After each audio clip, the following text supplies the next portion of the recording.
دھاندلی کر کے حکومتیں بنوانے کے کیا نقصانات ہوتے ہیں؟ لوگ بندوق اٹھا لیتے ہیں، لوگوں کا جمہوریت سے اعتبار ختم ہو جاتا ہے، اور اپنے ہی ملک کا جو نظام ہے وہ مشکوک ہو جاتا ہے، لوگ اس کو ڈس اون کر دیتے ہیں، عوام ان حکمرانوں پر اعتبار کرنا، ان کی باتوں پر اعتبار کرنا چھوڑ دیتے ہیں، بیرون ملک جانا زیادہ تیزی سے شروع کر دیتے ہیں، ٹیکس دینا پسند نہیں کرتے، اپنے ملک میں بزنس اور انویسٹ کرنا پسند نہیں کرتے، اور جب اپنے ہی ملک کے لوگ اپنے ملک میں بزنس کرنا، انویسٹ کرنا اور ٹیکس دینا پسند نہیں کرتے، تو پھر فورن انویسٹر اس ملک میں بھی نہیں آتے، اور جن لوگوں کے پاس پیسہ نہیں ہوتا، جن لوگوں کے پاس اتنی طاقت نہیں ہوتی کہ وہ کوئی بزنس کر سکیں یا وہ رشوت دے سکیں سرکاری عمال کو، یا وہ بیرون ملک جا سکیں، ان کے پاس ویزے شیزے لینے کے پیسے نہیں ہوتے، پھر وہ بندوق اٹھا لیتے ہیں، چوریاں شروع کر دیتے ہیں، ڈاکے مارنے شروع کر دیتے ہیں، یوں پورے ملک میں انارکی اور سوشل اور پولیٹیکل اور اکنامک انسٹیبلٹی شروع ہو جاتی ہے، ڈی سٹیبلائزیشن ہر جانب سے ملک پر یلغار شروع کر دیتی ہے۔ اگر آپ نے اس ٹرینڈ کو سمجھنا ہے اور آپ کو یہ باتیں ہوائی باتیں نہیں لگ رہی، تو جو الیکشن 2024 کے فوراً بعد جو سروے ہمارے سامنے آیا ہے وہ شاید ہم میں سے کسی کی آنکھیں کھولنے کے لیے کافی ہو، اگرچہ ہم آنکھیں کھولنے والی تو قوم ہی نہیں، ہم پسند ہی نہیں کرتے۔ جمہوریت بہترین نظام ہے یا نہیں، یہ سوال کیا گیا تھا سروے کرنے والوں کی جانب سے، جس پر اب پاکستانیوں کی رائے بہت بری طرح سے تقسیم ہمیں نظر آئی۔ 38% پاکستانیوں نے کہا کہ خامیوں کے باوجود جمہوریت بہترین نظام ہے، لیکن 38% نے کہا کہ نہیں، جمہوریت کوئی نظام ہی نہیں ہے، بکواس ہے۔ ظاہر ہے جب لوگوں کو پتہ چلے گا کہ وہ ووٹ کسی اور کو ڈالتے ہیں اور نکلتا ووٹ کسی اور کا ہے، تو پھر وہ ان کا جو جمہوریت ہے اس پر جو ٹرسٹ ہے وہ ختم ہو جاتا ہے۔ انہیں پتہ چل گیا ہے کہ جو جمہوریت ہے پاکستان میں وہ چند لوگوں کے ہاتھ میں ہے، یعنی جو ووٹ گنتے ہیں، تو جو ووٹ جیسے گن سکتا ہے، جس کے پاس ووٹ کو چھپانے اور پھاڑنے کی طاقت ہے، بس وہ اپنی مرضی کر رہا ہے، تو جمہوریت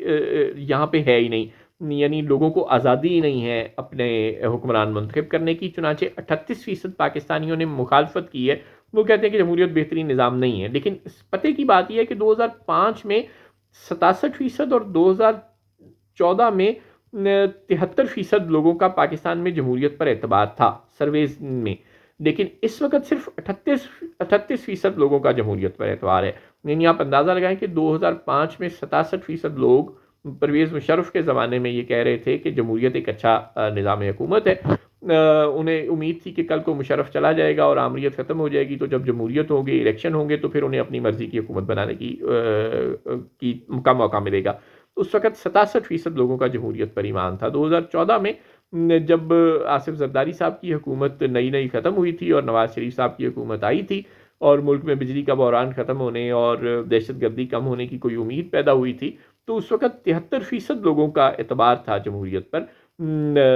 2013 کے الیکشن میں صرف 35 پنچر تقریباً لگے تھے، مطلب برائے نام سیاسی طور پر، اور تھوڑی سی مائکرو لیول پر دھاندلی ہوئی ہوگی، میگا لیول پر دھاندلی نہیں ہوئی تھی، لہٰذا اس وقت 73% لوگوں کا جمہوریت پر اعتبار تھا۔ اور اب جب دو الیکشن اوپر تلے بہت برے ہوئے، 2018 کے الیکشن میں دھاندلی ہوئی اور 2024 کے الیکشن میں دھاندلا پلس ہوا، تو اب یہ ہو گیا ہے کہ پاکستان میں صرف 38% لوگوں کا اب جمہوریت پر اعتبار رہ گیا ہے اس سروے کے مطابق۔ اس کے بعد سروے کرانے والوں نے یہ سوال بھی کیا پاکستان کے عوام سے کہ کیا پاکستان میں عوام کی حکمرانی ہے؟ 66% پاکستانیوں نے انکار کر دیا، اختلاف کیا ہے اس ہائپوتھیسس سے۔ انہوں نے کہا کہ پاکستان میں کوئی عوام کی حکمرانی موجود نہیں ہے۔ ہاں، صرف 20% لوگوں کو لگتا ہے کہ پاکستان میں عوام کی حکمرانی ہے، یعنی باقی لوگوں نے تو جواب نہیں دیا یا ہاں نہ میں، تو گویا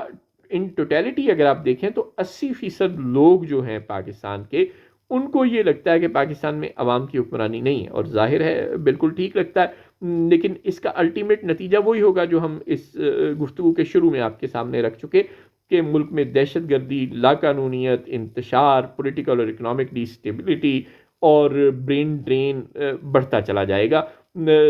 اور فورن انویسٹمنٹ ایسی صورت میں کیسے ہوگی جب اپنے ہی لوگ باہر جا رہے ہوں گے اور اپنے ہی لوگ اپنے ملک میں انویسٹ نہیں کر رہے ہوں گے اور ٹیکس نہیں دے رہے ہوں گے، تو ظاہر ہے یہ سمجھنا ہم سب کے لیے بہت آسان ہے۔ عوام کی حکمرانی نہ ہونے کا کہنے والوں میں 69% خواتین اور 63% مرد ہیں، یعنی مرد اور عورتیں دونوں ہی تقریباً اس بات پر متفق ہیں، چاہے وہ گھر میں رہنے، کھانا پکانے والی اور جو اکنامک ایکٹیویٹی ہے اور جو سوشل لائف ہے اس میں بہت زیادہ پارٹیسپیٹ نہ کرنے والی خواتین ہوں، یا بہت زیادہ ایکٹیو زندگی گزارنے والے مرد ہوں، دونوں کو، گھر میں بیٹھنے والوں کو اور گھر سے باہر رہنے والوں کو، سب کو متفقہ طور پر یہی لگتا ہے کہ پاکستان میں عوام کی حکمرانی نہیں، یعنی کسی بھی خطے کا، ملک میں کمزور طاقتور کسی خطے کا طبقے کا اس بات پر اختلاف نہیں ہے، مرد اور عورت دونوں ہی گاڑی کے پہیے متفق ہیں اس بات پر کہ پاکستان میں عوام کی حکمرانی نام کی کوئی چیز نہیں ہے، یہاں پہ چند لوگ مسلط کر دیے جاتے ہیں اور وہ لوگوں کی قسمت کے فیصلے کرتے ہیں، غلط یا صحیح جیسا بھی ان کا دل کرے۔ عوام کا کم از کم اس پورے سسٹم میں سٹیک اب کوئی نہیں بچا۔ اس سروے کے مطابق ملک میں انتخابات کے آزادانہ اور منصفانہ ہونے پر بھی 45% پاکستانیوں نے شکوک و شبہات کا اظہار کیا، صرف 28% پاکستانیوں کو لگتا ہے کہ ملک میں انتخابات شفاف ہوئے ہیں۔ 28% پاکستانیوں کو لگتا ہے، 45% نے صاف کہہ دیا ہے کہ یہاں پہ کوئی شفاف انتخابات نہیں ہوئے، تو بادی نظر میں پھر آپ یہی سمجھیں کہ 72% پاکستانیوں کو لگتا ہے کہ یہاں شفاف انتخابات نہیں ہوئے، یعنی جنہوں نے اس سوال کا جواب دینا نہیں پسند کیا وہ بھی بہرحال ایک بہت بڑی پرسنٹیج ہے۔ تو جو وہ بھی ظاہر ہے خاموشی ان کی بھی اس بات سے اختلاف ہی ہے کہ پاکستان میں شفاف انتخابات نہیں ہوئے۔ تو یہ وہ صورتحال ہے جو لوگوں کا مائنڈ سیٹ اس وقت بتا رہی ہے، لیکن اس پر کوئی غور نہیں کرے گا، اور جب یہ مسائل بڑھ جائیں گے، جب 2-4 سال اور گزر جائیں گے شہباز حکومت کو اور فورن انویسٹمنٹ نہیں آئے گی اور لوکل انویسٹر مزید انویسٹ کرنے سے بھاگتا رہے گا، ظاہر ہے جب بجلی گیس پٹرول کی قیمتیں بڑھتی چلی جائیں گی، جب شرح سود بڑھتی چلی جائے گی، جب کھاد مہنگی ہوتی چلی جائے گی، تو پاکستان میں آپ لاکھ SIFC بنا دیں، لاکھ مائنز اینڈ منرلز کی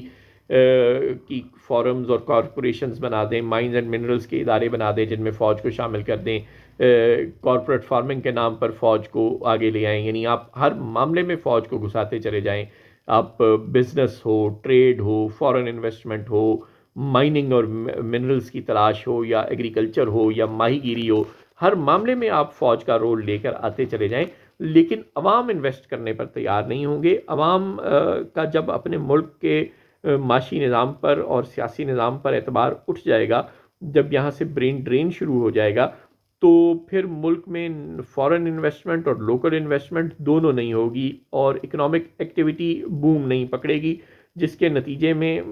ملک میں انتشار، افراتفری، مہنگائی، لاقانونیت اور پولیٹیکل انریسٹ، یہ سب کچھ بڑھتا چلا جائے گا۔ اور شہباز شریف صاحب نے جو کانٹوں کی بھری سیٹ پر بیٹھنا پسند کیا ہے، یہ سیٹ شاید انہیں اور ان کی جماعت کو کچھ پے بیک نہ کرے، الٹا پاکستان اور پاکستانیوں کے لیے مسائل پیدا کرتا رہے یہ مینڈیٹ چوری کے نتیجے میں بننے والا نظام۔ اللہ ہم سب کے حال پہ رحم کرے۔ لوگوں میں غصہ بہرحال موجود ہے ان کا مینڈیٹ چوری ہونے کے نتیجے میں، اور وہ پاکستان کے سیاسی اور معاشی نظام کو ڈس اون کر کے اپنا غصہ نکال رہے ہیں، جس کا الٹیمیٹلی نتیجہ یہ ہے کہ پھر آپ ہر کام فوج سے ہی کروا لیں۔